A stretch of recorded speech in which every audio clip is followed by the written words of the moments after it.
Well, hello. Tonight I want to talk to you about everyday carry pens. Now, first of all, let's get what's an everyday carry pen out of the way. So an everyday carry pen is one you carry with you every day. That usually means a few things. Presumably you don't worry too much about it getting damaged. It's not too expensive. It's quick to deploy. It's not fiddly in some way. It's just overall a good, reliable, easy pen and writes well. Mine is the Lamy 2000, so to help me illustrate what I'm talking about, we'll take a brief look at the Lamy 2000, but the point of this video, I want to talk about some vintage everyday carry pens that you could use in your daily life. So, we'll take a look at the Lamy 2000 first. We're going to look at my everyday carry pen to get a picture of what I'm talking about. This is the Lamy 2000. So let's see if autofocus follows me. I'm trying something new with autofocus. It does not follow me. Okay. Anyway, Lamy 2000. You can see a couple features. First of all, it is a plain black pen. I guess you can buy only as special editions, a couple of different colors. But they're still very plain. There's also a steel version. The piston turning knob is cleverly hidden in the back. You don't even see it until you know it's there. One thing I like very much is it is a slip cap. Has these two cute little ears for the cap to catch on. And we've got a nice nib, so let's zoom in to look at this bit. So we have a nice nib, semi-hooded. This is not a flex nib. I'm not going to get distracted with my curly cues as I write. I'm just going to write. Easy grip section. Here's those cute little ears I talked about. Some people don't like them. I don't mind them. And hard to see because it's full of ink, but there's an ink window here. I like this because it's robust. This Macrolon finish, that's used in riot shields. I like that it's easy to deploy. I like that it's not distracting in how it writes or how it looks. It just works. It's a good pen. So that's my Lamy 2000. That is my everyday carry pen. What I'm going to do next, I'm going to show a couple of runners-up that didn't quite make the list, but just illustrate how they do and don't make the list. So this is going to be a quick look, but I hope instructive. So I want to just show you a couple of also-rans. So these are kind of runners up to the list. This first one is a Senator 210.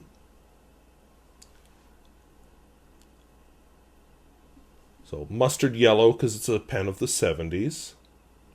Because it was cool back then. Senator 210. And other than being mustard yellow, fairly plain and unpretentious, we have a piston filling mechanism. As I look here, we get the cap. And unscrew it. Doesn't take much. So although I don't like the screw cap on my everyday carry pens, I can live with it, especially if it's not much unscrewing. This has a steel nib. Senator nib, so I'm not too worried about it. Ebonite feed, so it's a decent nib, and I can replace it with a zillion other similar nibs. Segmented ink window. So the point is, it's robust, it's common, it's not a very expensive pen, and it's got a fairly robust filling mechanism, and it's plain. And from a companion company, I don't know how closely related they were, but I have a Reform fountain pen. I'm not sure of the model on this. Some of these it's very hard to get models, but again, low cost, easy to find. This one's red, piston filler again. Probably 60s or 70s, and definitely shares some heritage with that Senator. Really the only feature distinguishing that it's a Reform is right here. Oops, got that a little out of the light.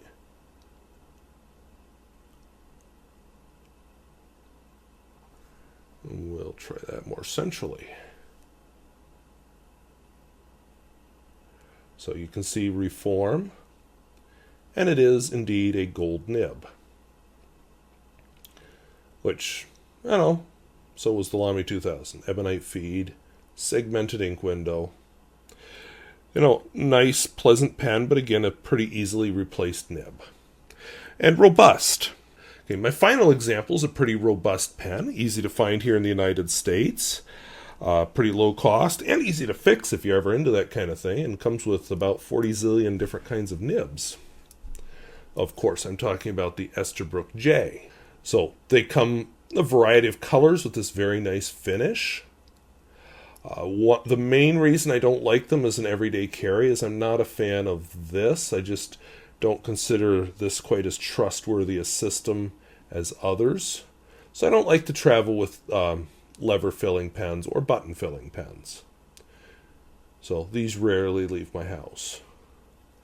One nice feature of Esterbrook, besides the price, is there are a lot of nibs available. So for those who are wondering, come on. Right at the moment, the nib on this one is not coming into focus. Don't like having to keep tapping that button. So it's a 9048. I don't remember what that is, but I think it's one of their flex nibs. Ebonite feed. Looks like it's tipped. Some weren't. If I want to replace the nib, it's easy. It just comes out and I put a new one in. So a lot of features there to like in an everyday carry pen, but it's not, because that lever filling mainly is why I wouldn't consider it. And your mileage and your views may vary on that.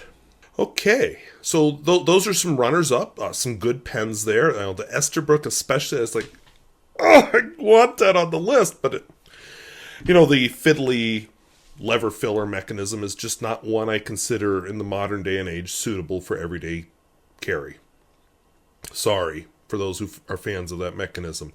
Easy to repair, but not everyday carry. So now we're going to take a look at some that I actually do consider everyday carry. And we'll start with the one you probably thought of first. The Parker, and these are not in rank order. The Parker 51. So now we're going to come to America again. Another American pen, US pen. This is the Parker 51. So this model came out in 1941. The original ones were vacuumatic fillers. I wouldn't recommend that for an everyday carry pen, but I didn't write down when, but they eventually turned into an aerometric filler, which I will show you. But as you can see, very plain, not much to it, fairly rugged design, and very unique for the time. Think about what fountain pens looked like in 1941. And, then there was a war that happened too. But pretty restrained design. It was almost like something from the future. Slip cap. The cap, I don't know if you'll be able to see it, but there's a clutch ring here for the cap to slip over. And what's this? A hooded nib. So we don't have that big honking nib hanging out. We have a hooded nib. So let's see if we can light this. I tried. You can kind of make it out there, the part that slips over the clutch ring. Okay, well, anyway. Unscrew it some more. And you can see it's an aerometric filler. I suppose eventually this will have to be replaced, but that's not hard to do. This is a pretty reliable filling mechanism. I trust it more than the lever fillers, partly because it's not exposed, partly because some of these sacks are made out of pretty robust material. So all in all, a very trustworthy pen. And because there were more of these made than any other fountain pen ever in history, they are very easy to find and usually pretty low cost. Some cousins of this pen would be like a Parker 75, which is a little more luxurious. Parker 61, which has an interesting self-filling capillary mechanism. A Parker 21, which is a lower cost version of the Parker 51. Sorry, I started coughing there. So that was the Parker 51. Very revolutionary shape in its day. It definitely has some good qualities. They're easy to find now. You can get them pretty inexpensively. Parker is trying to hang on the coattails of their vintage model with a re-release of the Parker 51, which, yeah, less said about that, the better. But let's look at another Parker model. So another Parker model worth considering is probably their longest-lived model. Almost didn't include it because they actually ceased production on it in 2007. But I'm including it because it's a vintage pen. So let's talk about the Parker 45. Now, along the way, starting about, when did I write it down? 1960, Parker came up with the Parker 45. So Parker 51 may have been their longest selling model. The Parker 45, the best selling model, the Parker 45 is their longest selling model. I almost didn't include it on this list because Parker actually quit selling it in 2007. So is it really vintage? Really? I questioned whether to include this one or not. But as you can see, fairly plain body, slender pen, slip cap, which I like. Oh, the nib is, I guess I'd call it semi-hooded. I don't know. Semi-hooded nib, which, sorry, did that off screen, is easy to swap out. Look inside, and you're going to see another advantage. That's a modern converter. I probably have a vintage Parker converter around, but this is a modern one. Because Parker started using the cartridge converter pen. And I like a robust filling mechanism. Well, cartridge converter is it. Because if this converter wears out, I just slip it out and buy a new one. Pop it in. If I'm using cartridges, I'm not a fan of cartridges because of the waste, but I can refill a cartridge over and over with a syringe, and when it wears out, throw it away, get a new one. So a pretty robust, pleasant pen with a slip cap. You can see why they lasted so long. So that was the Parker 45. Another very good pen. This was getting into the era of cartridge converter pens, which is a nice, flexible, robust filling mechanism. And if it wears out, you just pull out the old converter that's not working anymore, put in a new one. Or if you're traveling, maybe you just want to use cartridges. No big whoop. So that was the Parker 45. Now, I can't do Parker all night, and you probably know my affection for this next pen.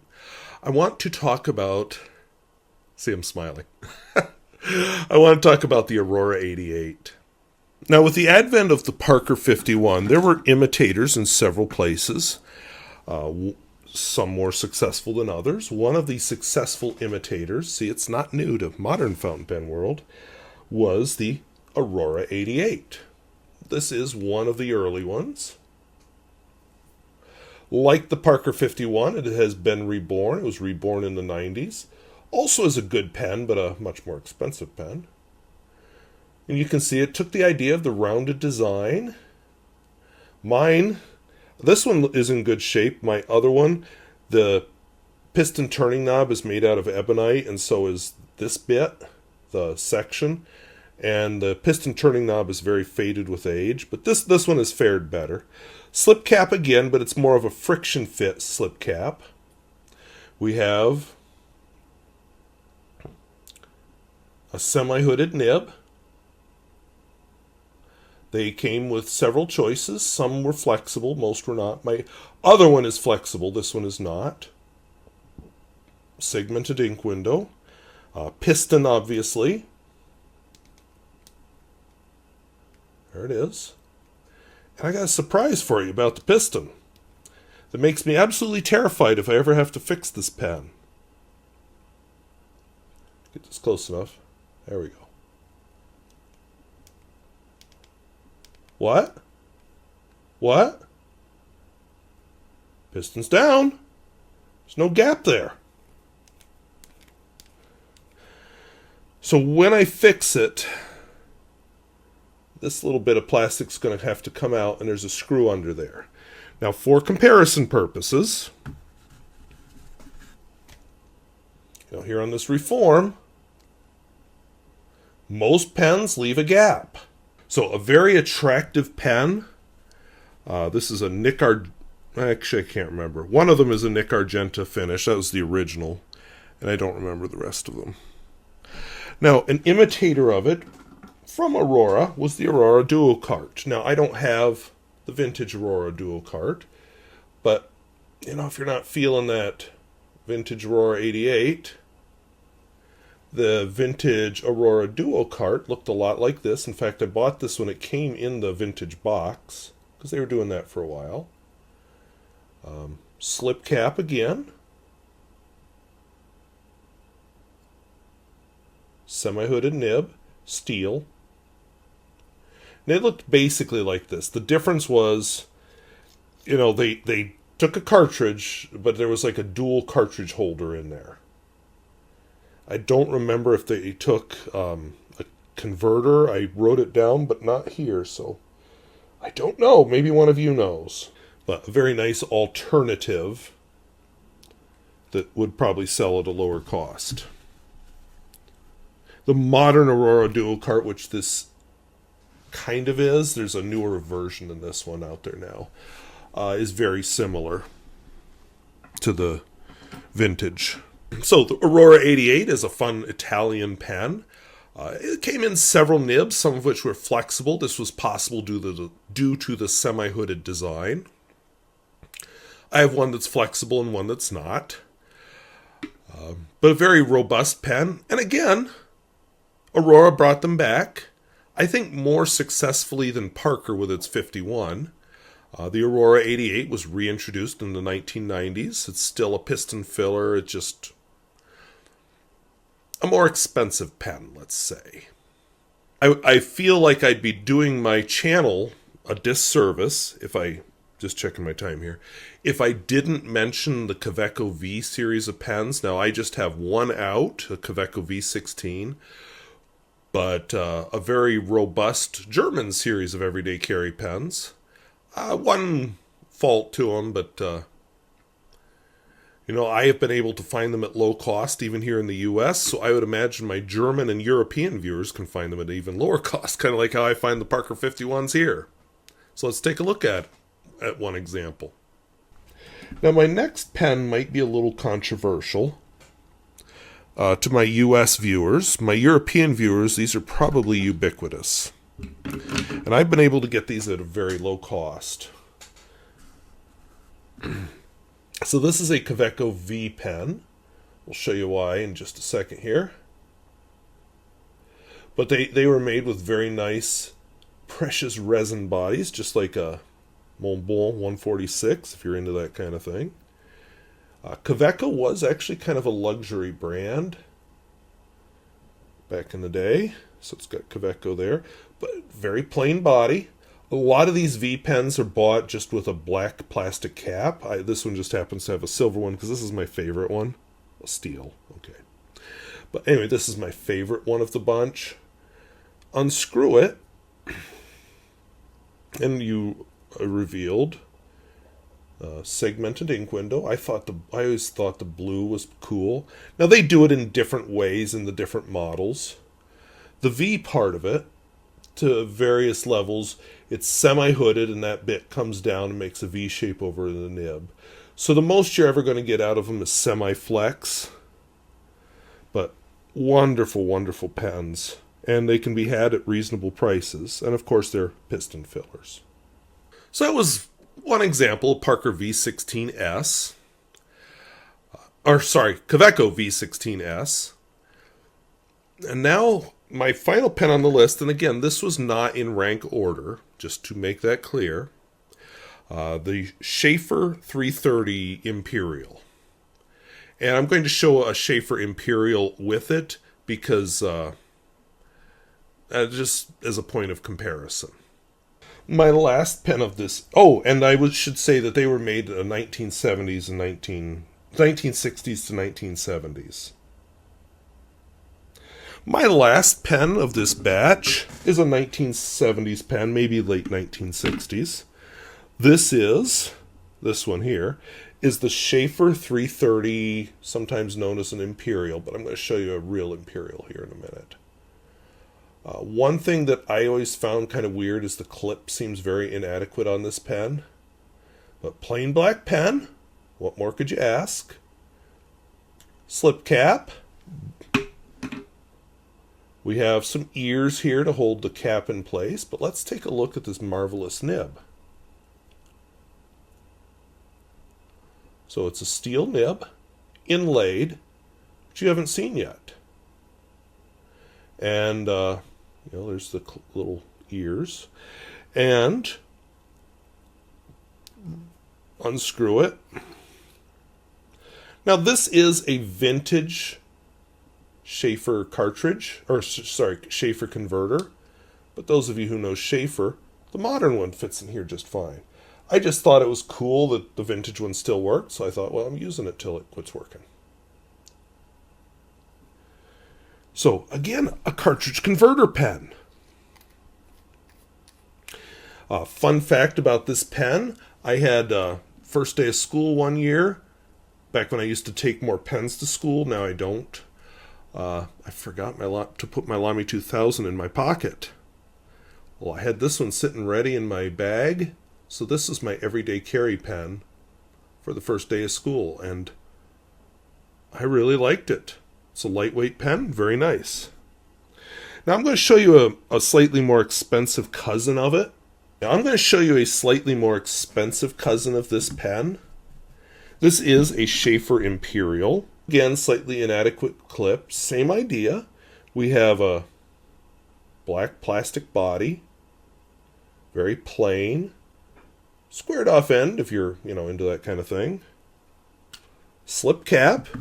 Same kind of deal here with the little ears, sort of like a Lamy 2000. This has a Triumph nib, which I did a video collaboration recently with Mr. Pierre Gustafson. He finds them slightly distracting because they look cool, and they do. Unscrew it. It writes nicely, by the way. Unscrew it. That is not a converter. The heck is that? Well, I'll show you. This is a touchdown filler. So, pull it out.